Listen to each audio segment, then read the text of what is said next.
Well, greetings, brothers and sisters in the Lord. This is Pastor Mike, of course, and I want to bring a brief word, hopefully of encouragement to you, and maybe some fresh revelation that the Lord can impart to your spirit today. And in Proverbs 29, very familiar verse of Scripture, in Proverbs 29 and verse 18, it says, "Where there is no vision, the people perish, but happy is he who keeps the law." Now that word vision is also translated revelation. Where there is no vision, where there is no revelation, people perish. People die. People sometimes are destroyed. In fact, the word also says in another place that my people, God said, my people are destroyed for a lack of knowledge. And so there's things we need to survive naturally and physically in this world, but certainly spiritually. And so where there is no vision, I want to read that from the Amplified.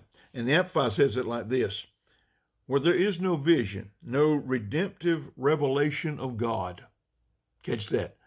Where there is no redemptive revelation of God, the people perish.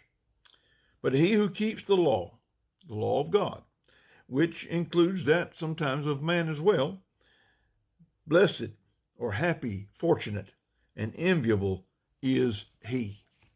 There's so much to be said, and in the brief time that we come on with these little short, brief videos, and I hope you listen. They're very brief, and I hope you listen to them all the way through and catch what the Lord may be trying to speak to you.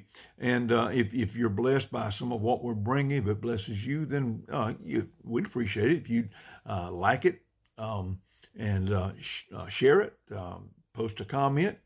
Follow us, and anything you can do to help us in that area, we appreciate it, because we want to get the word out. There's people that we feel need to hear this word. And so I just want to mention that, go back to the book of Genesis, chapter 12, where God promised Abram, said, I will make your name great, God said. And in other words, if he would leave his father's house and enter into a new house, enter into a new country, with a new name. Abram, he moved in such a dynamic realm of faith and personal sacrifice that most of the known world knew his name. Most of the known world of that time knew his name, because he just moved in such a powerful realm, a dynamic realm of faith.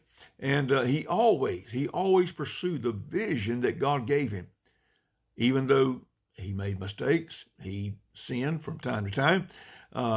He still kept it at his forethought, pursuing the vision that God gave him. And the Lord blessed Abram in the same measure that Abram sacrificed his will for God's will. And that's the big ticket. That's the key. The same way that Abram sacrificed his will for God's will, to fulfill God's will. And so in the book of Mark, Jesus talked about giving up things for the sake of the gospel. And so sacrifices are involved wherever you find the genuine vision of God. Too many times, too many of us have, I call them wishings, or visions, I guess you say. That's a wish with a God twist, and instead of visions, okay?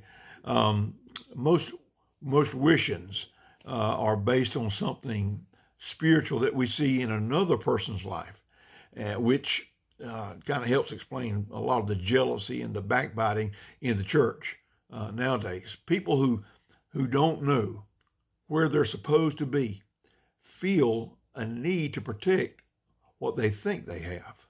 Does that make any sense?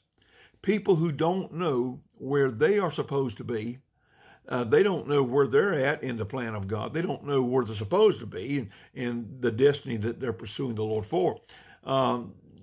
They feel that like they need to protect something that they really don't even have. And so check your faith.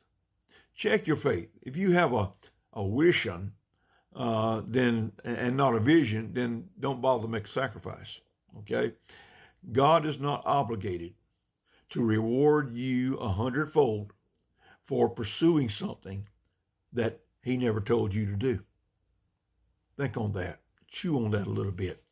We need to return to the genuine vision and make whatever sacrifices that are necessary to fulfill it. We could go in several different directions just on that one thought itself.